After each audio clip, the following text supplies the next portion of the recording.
میں نے وہ بیان کیا تھا نا کہ ساس سے اگر اللہ نہ کرے کسی کا غلط تعلق ہو جائے تو بیوی ہمیشہ کے لیے حرام. سسر اور بہو کا غلط تعلق ہو گیا تو بیوی ہمیشہ کے لیے اس داماد پہ حرام. حضرت عبداللہ بن عمر رضی اللہ تعالیٰ عنہ کی ایک باندی تھی, صحیح سند سے ثابت ہے. تو باندی سے جب انہوں نے قریب جانے کا ارادہ کیا, ہم بستری کا بالکل قریب پہنچ گئے, اب ان کو ارادہ ہوا کہ یہ باندی میں اپنے والد کو ہدیہ کر دیتا ہوں. تو واپس آئے اور انہوں نے کہا کہ میں یہ باندی اپنے والد کو. حضرت عمر کو پتہ چلا, انہوں نے فرمایا یہ میرے لیے حلال. بولو بھائی نہیں, اس لیے کہ غیرت کے خلاف ہے نا کہ یار ایک عورت سے بیٹے کا جس قسم کا ریلیشن ہے تو وہ تو اس بیٹے کے باپ کے لیے ایک مقدس رشتہ بن گیا, بیٹیوں کی طرح بن گئی. اب اسی بیٹی کو وہ باپ کیسے بیوی بنا سکتا ہے؟ یہ کیسے اس سے ریلیشن قائم کر سکتا ہے؟ ایک ہی عورت کو ایک مرد استعمال کر رہا ہے, پھر تھوڑے دنوں میں اس کا باپ بھی استعمال کر رہا ہے. اب آپ اگر یہ کہو کہ یہ اس میں غیرت کے خلاف کون سی بات ہے, تو یہ بالکل ایسے ہی ہے جیسے کوئی کہے کہ ہومو سیکس میں غیرت کے خلاف کون سی ایسی بات ہے. جب غیرت ہوگی تو فوراً دماغ کہے گا بھائی یہ بالکل غلط ہے. بہو جو ہے آپ کے بیٹے کی جو بیوی یا باندی, وہ آپ کی بہو کی طرح ہوتی ہے, وہ بیٹی کی طرح ہوتی ہے, مقدس رشتہ ہے. آپ اس سے شادی نہیں, کیونکہ جب ایک دفعہ آپ اس کے فادر ان لا بن گئے تو اگر ان لا فادر بنے, مگر فادر بنانے کا مقصد تو یہ تھا کہ فادر پنا بھی تو پیدا ہو آپ کے اندر, اور جو فادر ہے وہ ہسبینڈ نہیں ہو سکتا. تو میں نے یہ بیان کیا تھا, میں نے اس پہ پھر تفصیل سے بتایا. ہندو کا کمنٹس آیا کہ ہم اس لیے مسلمان نہیں ہوتے کہ فضول کی ٹینشنیں بہت ہیں اسلام میں. بات آ رہی ہے سمجھ میں؟ اس ہندو نے کمنٹ کیے نیچے میرے بیان کے نیچے کہ میں اس لیے اسلام قبول نہیں کرتا کہ اسلام میں یہ فضول کی ٹینشنیں بہت ہیں, کہ یہ ہو گیا تو اس سے نکاح نہیں ہو سکتا, یہ ہو گیا تو اس سے نکاح نہیں ہو سکتا. تو بھائی ہمارے لیے یہ ٹینشنیں کیوں ہیں؟ یہ غیرت مند لوگوں کی زندگی ایسے ہی ہوتی ہے کہ جب آپ کے بیٹے کی شادی ہوئی اور بہو بن کے کوئی عورت گھر میں آئی تو اسلام آپ کو یہ اجازت ہی نہیں دیتا کہ آپ اس پہ ہوس کی نگاہ ڈالو. اب آپ نے جب بھی اس کو دیکھنا ہے اپنی بیٹی کی حیثیت سے دیکھنا ہے, اور محفوظ ہے. اور یہ بھی اسلام نے بتا دیا بھائی یہ طلاق بھی دے گا تو آپ اس سے شادی نہیں کر سکتے, ہو ہی نہیں سکتا, راستہ بند. تو ہمارے پاس کتنی بڑی دلیل, کسی ایتھیسٹ سے پوچھو کہ یہ غلط ہے, وہ اگر غلط کہے گا تو غلط ہونے کی دلیل نہیں, وہ صحیح کہے گا تو صحیح ہونے کی دلیل نہیں.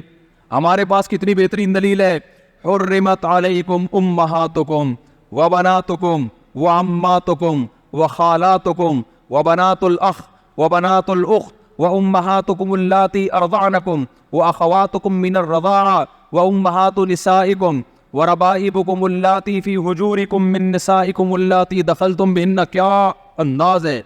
میں نے ایک انگریز کے تبصرہ پڑھا تھا اس آیت پہ.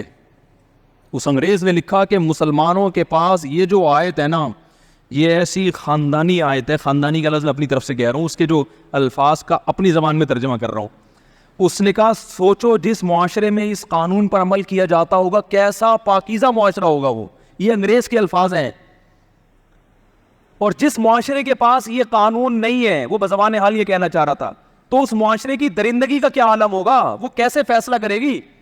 الفاظ کیا ہیں قرآن کے, آپ اٹھا کے دیکھیں چوتھے پارے کا اینڈ, تم پر حرام کر دی گئی ہیں ہمیشہ کے لیے تمہاری مائیں. کبھی بھی انسان اپنی ماں سے اس قسم کا ریلیشن نہیں تھا, ہمیشہ کے لیے حرام. وبناتک, اور ماں میں نانی دادی خود بخود آتی ہیں, وہ بھی میں ہی آتی ہیں.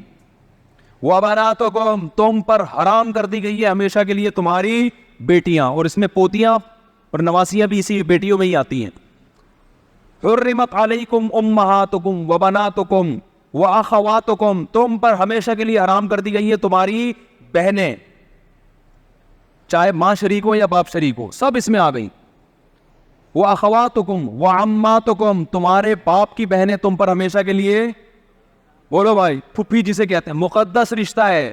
جب اپنے باپ کی بہن پہ نگاہ ڈالو گے ماؤں والی نگاہ ڈال سکتے ہو, کوئی اور نگاہ ڈالنے کی اجازت, بولو بھائی, نہیں. یہ ہے ہی نہیں, یہ نکاح کا محل ہی نہیں ہے.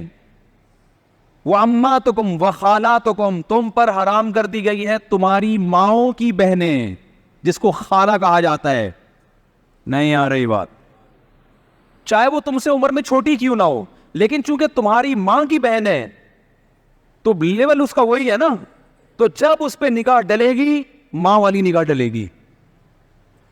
وَأَخَوَاتُكُمْ وَخَالَاتُكُمْ وَبَنَاتُ الْأَخِ، تمہارے بھائی کی بیٹیاں تم پر حرام ہیں، کیونکہ تمہارے بھائی کی جو بیٹی ہے وہ تمہاری بیٹیوں کی طرح ہے، کبھی بھی اس سے نکاح نہیں ہو سکتا۔ وَبَنَاتُ الْأُخْتِ، تمہاری بہن کی بیٹیاں جو تمہیں ماموں کہتی ہیں، تمہارے بھائی کی بیٹیاں تمہیں چاچو کہتی ہیں۔ یہ کیسا رشتہ ہے کہ ایک طرف چاچو بھی کہہ رہی ہیں، انکل بھی بنا رہی ہیں، انکل کا اصل میں تو چچا سے نکلا ہے، وہ انگریزوں نے پھر اس کا مفہوم اتنا وسیع کر دیا کہ پوری دنیا کو انکل بنا دیا انہوں نے۔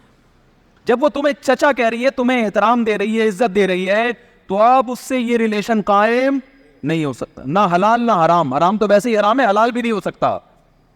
وَبَنَاتُ الْأُخْتِ وَأُمَّهَاتُكُمُ اللَّاتِي أَرْضَعْنَكُمْ، کیا انداز ہے قرآن کا، وہ مائیں جنہوں نے بچپن میں گود میں لے کے تمہیں دودھ پلا دیا، ان سے بھی ایک تقدس کا رشتہ قائم ہو جاتا۔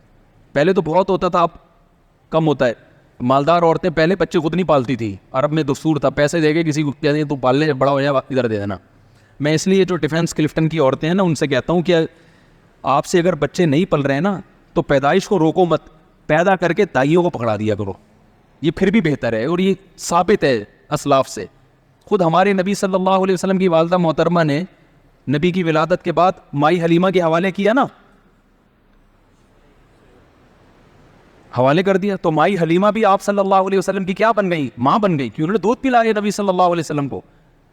تو جو عورت آپ کو بچپن میں دودھ پلائے، ایک تقدس کا رشتہ بولو بھائی قائم ہو گیا، اب اس سے نکاح کا سوچنا یہ غلط ہے، ماں بیٹی کا رشتہ بن گیا۔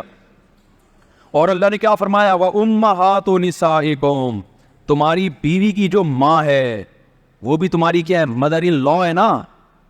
یہ کیسے ہو سکتا ہے کہ بیوی پہ جو نگاہ ڈالو وہی نگاہ اس کی ماں پہ بھی؟ نہ نہ نہ، وہ ساس ہے، وہ تمہارے لیے ہمیشہ کے لیے، یہ رشتے ہمیشہ کے لیے حرام ہوتے ہیں، ان کے حلال ہونے کی کوئی صورت نہیں ہے۔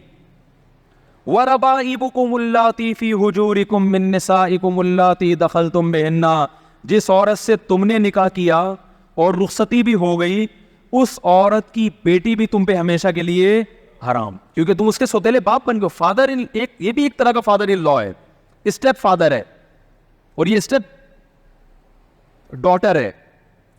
کیوں؟ اس لیے کہ اب یہ نہیں ممکن ہے کہ اس کی ماں سے بھی تمہارا ریلیشن ہو اور اسی وقت میں یا کسی زندگی کے کسی موڑ پر اب اس کی بیٹی سے بھی نہ۔ بھائی اس بیٹی نے تم پر ایک دفعہ باپ کی نظریں ڈال دی ہیں، کیونکہ وہ ماں کا شوہر تو باپ ہی جیسا ہوتا ہے نا، وہ ایک دفعہ تمہیں اس طور پر ایکسپٹ کر چکی ہے کہ میری والدہ کا کیا ہے؟ ہسبینڈ ہے۔ تو اب یہ رشتہ ایسا ہے کہ اب قیامت تک اس سے نکاح نہیں ہو سکتا۔ وَحَلَائِلُ أَبْنَائِكُمُ الَّذِينَ مِنْ أَصْلَابِكُمْ، تمہارے جو بیٹے ہیں ان کی بیویاں بھی تم پر کیا ہیں؟ جسے بہو کہا جاتا ہے۔ نہیں آ رہی بات؟ کیونکہ بیٹا جب اس کو لے کر آتا ہے تو تم بیٹے کی واسطے سے اس پر بیٹیوں کی نگاہ ڈالتے ہو، اور ڈالنا بھی چاہیے، اور وہ تمہیں کیا ایز اے فادر کر لیتی ہے۔ تو بس یہ ہمیشہ کے لیے اب کیا ہو گیا؟ بولتے کیوں نہیں بھائی؟ اور قرآن نے بھی کہا وَأَن تَجْمَعُوا بَيْنَ الْأُخْتَيْنِ، اور دو بہنوں کو نکاح میں جمع کرنا بھی کیا ہے؟ کیونکہ ایک عورت سے جب تمہارا کوئی ریلیشن ہے، اس کی موجودگی میں اس کی سگی بہن سے بھی یہ ریلیشن ہو، اس کو بھی اسلام غیرت کے خلاف سمجھتا۔ ہاں، اس سے علیحدگی کے بعد نکاح ہو سکتا ہے، اور حدیث کے مطابق خالہ بھانجی سے بھی ایک ٹائم پہ نکاح نہیں ہو سکتا، پھوپھی بھتیجی سے بھی ایک ٹائم پہ نکاح نہیں ہو سکتا۔ آگے اللہ نے فرمایا وَأُحِلَّ لَكُم مَّا وَرَاءَ ذَلِكُمْ، اس کے علاوہ جتنے رشتے ہیں تمہارے لیے کیا ہیں؟ حلال ہیں۔